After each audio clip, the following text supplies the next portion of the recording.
Speaking the truth in love. Speaking the truth in love.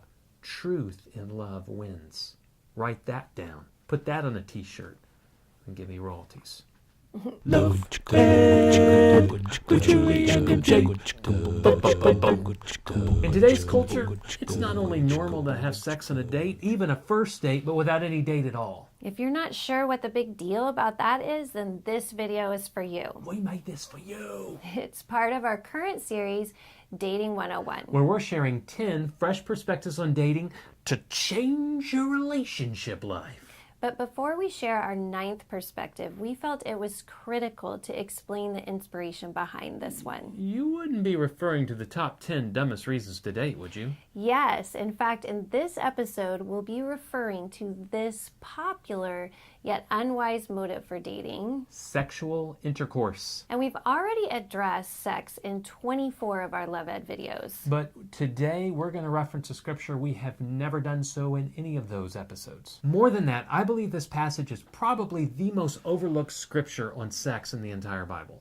It's found in Hebrews 12, where starting in verse 16, Paul warns, "See to it that no one is sexually immoral or unholy like Esau, who sold his birthright for a single meal." Now, when we read those words, it raises two questions. And the first one is this. How was Esau sexually immoral? I think this question is important to address because whenever the Bible brings up sexual immorality, I feel like the temptation is to develop as narrow a definition of what that means as possible. Well, why would we want to do that? Oh, I don't know.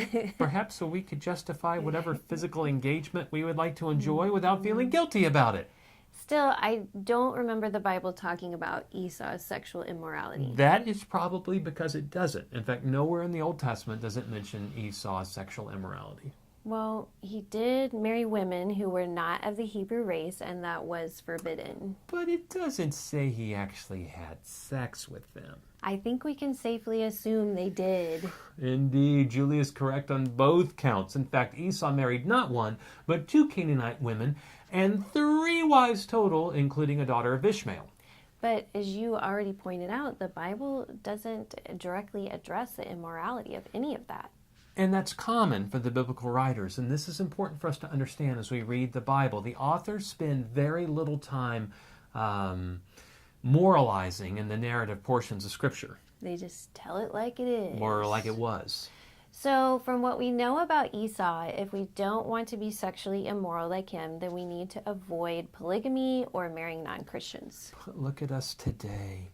While polygamy is still illegal, at least at the time of the taping of this video, our culture celebrates the idea of accumulating multiple sex partners. We just don't marry each one of them. Well, if you do it one at a time in the form of serial monogamy. But let's be clear. The Bible does not prohibit polygamy and serial monogamy because God doesn't want us in multiple committed loving relationships. The Bible prohibits these practices because God does not want us in multiple sexual relationships. Further, many Christians fall into that other temptation to marry non-believers. Yeah, some even marry non-believers hoping to be a witness. How can I be a witness to a God I am deliberately disobeying?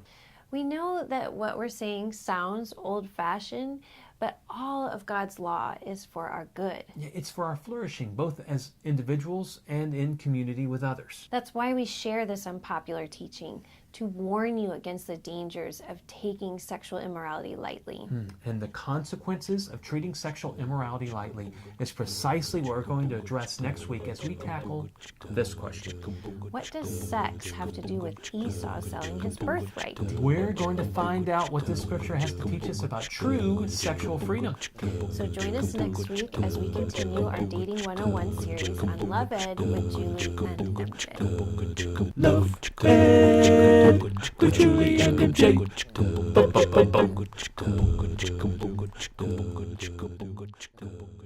More than that, I believe this passage is probably the